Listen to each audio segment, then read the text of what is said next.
Salut à tous, petite vidéo improvisée à propos des super investisseurs là qui ont...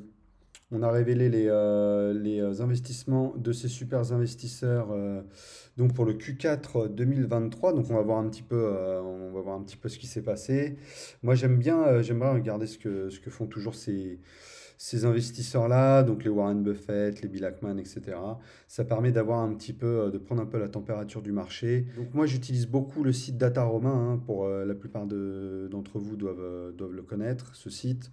C'est ce qui permet de voir les investissements à chaque trimestre des super investisseurs, hein. Eux, ils sont obligés aux États-Unis de révéler dans quoi ils investissent et vraiment donner le détail de leurs investissements, dans quoi ils investissent, quelle est la part des achats, quelle est la part des ventes, etc. Donc, on est censé tout connaître, sauf qu'on le connaît après coup, hein. Donc, si vous voulez copier les investisseurs au fil du temps, eh bien, c'est souvent un peu fait en retard. Donc voilà, mieux vaut juste s'en inspirer, voir surtout à peu près les portefeuilles qu'ils ont, et puis au fur et à mesure, apprendre de tout ça, quoi.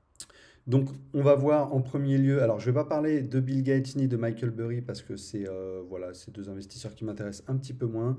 Bill Gates, je pense qu'il s'occupe de moins en moins de son fonds Bill et Melinda Gates. Là, à mon avis, c'est pas lui qui gère ça.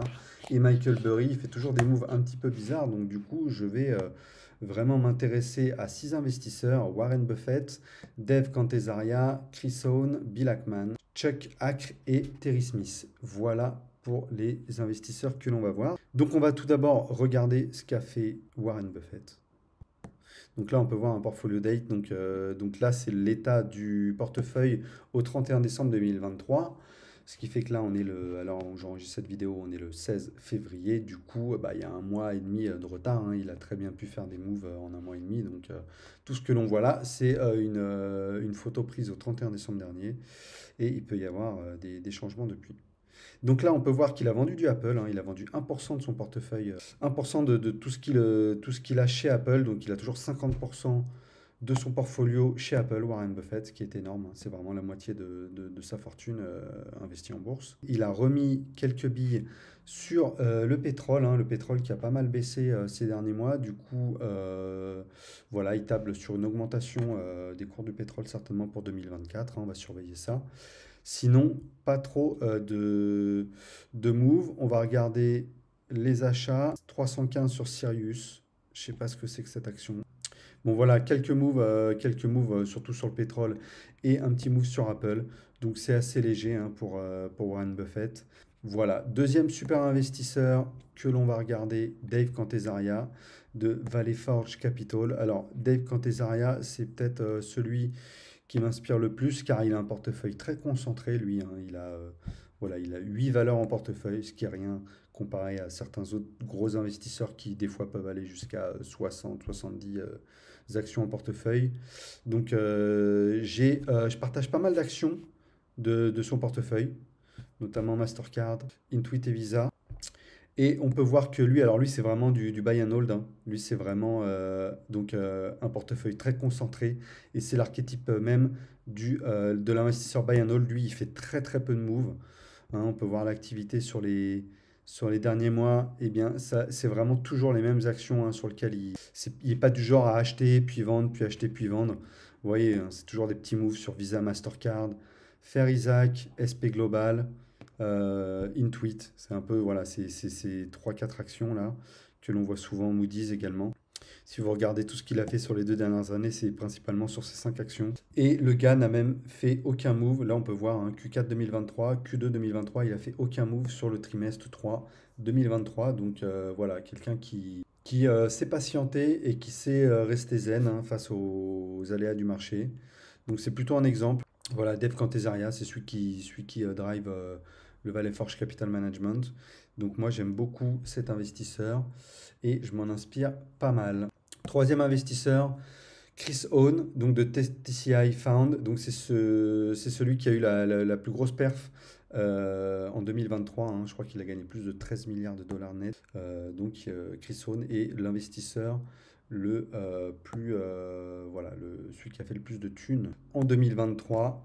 idem pour lui comme pour Valley Forge, hein, il a un portefeuille très concentré de son côté, hein, 11 valeurs.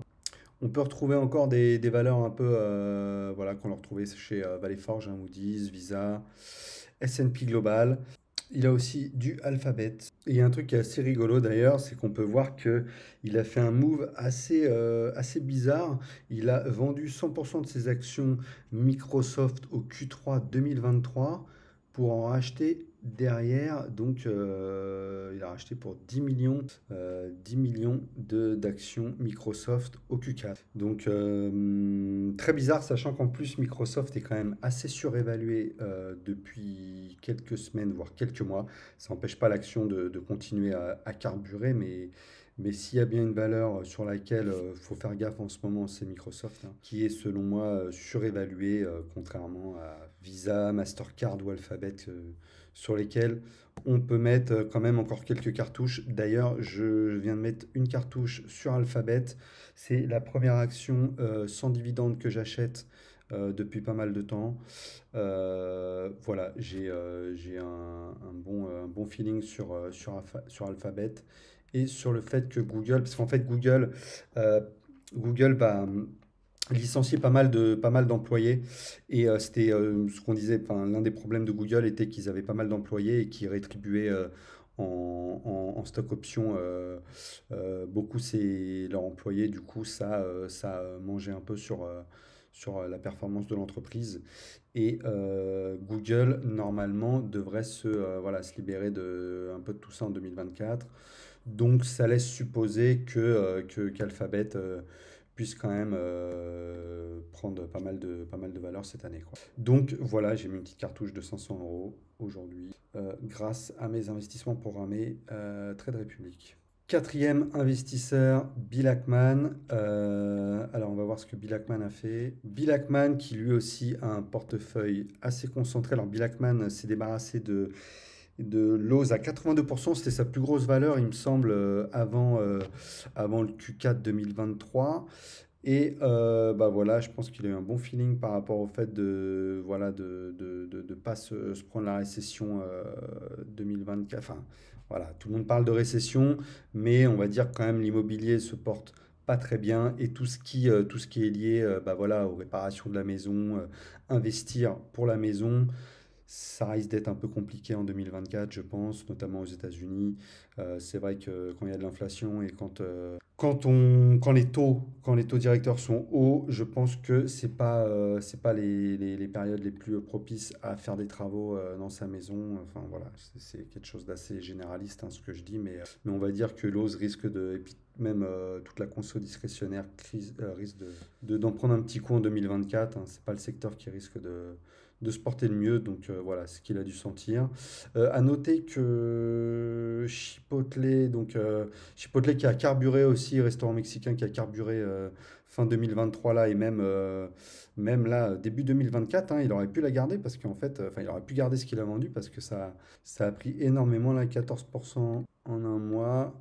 Après de très bons résultats, 40% en 6 mois. Ouais. À noter qu'il a les deux types d'actions d'Alphabet, hein, 12,71 plus 5,85 de son portefeuille. Au final, c'est sa plus grosse valeur, Alphabet. Donc voilà, j'en parlais tout à l'heure. En fait, Alphabet, le truc, c'est qu'il y a la classe A ici et la classe C là. Et la classe C, il me semble que c'est qu'on a un petit peu plus le poids de l'actionnaire, un petit peu plus de valeur. En fait, on peut donner un peu peut donner un peu ses directives à l'entreprise quand on a les actions de classe C. Pas mal d'investisseurs hein, qui sont assez bullish sur Alphabet. Donc voilà, je suis assez content d'en avoir chopé aujourd'hui. On verra ce que ça donne. Chuck Hack maintenant qui lui a pas mal vendu au Q4 2023. Hein. Il a vendu notamment voilà, du Mastercard, il a vendu du Visa. En fait, il a vendu une grosse partie. Ses plus grosses ventes sont quasiment Visa et Mastercard, ce qui est un peu bizarre parce que, enfin, ce qui est un peu bizarre.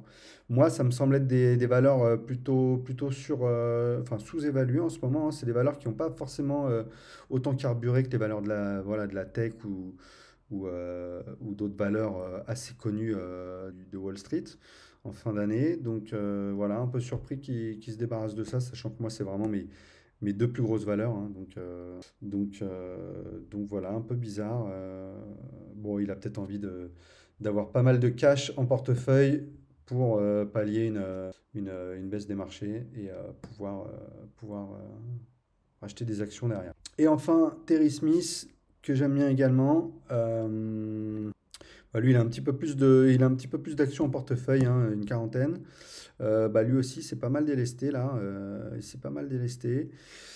Et il a acheté du Fortinet comme long equity, un autre investisseur que je suis, apparemment Fortinet à la cote en ce moment, chez certains. Bon, voilà, il a réduit une petite partie pas mal d'actions, notamment Microsoft, qui n'est pas forcément une si mauvaise idée, hein, sachant qu'elle est assez surévaluée. Bon, voilà quoi. Après, chacun a ses raisons, mais lui a vendu du Microsoft et acheté du Apple. Donc, il a fait le move inverse de Warren Buffett.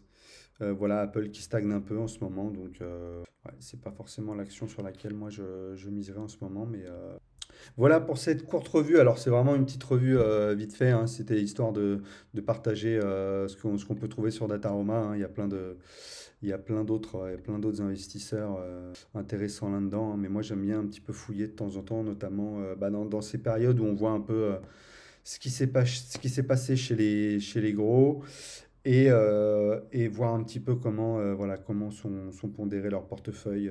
C'est toujours intéressant de voir ça et de s'en inspirer si besoin.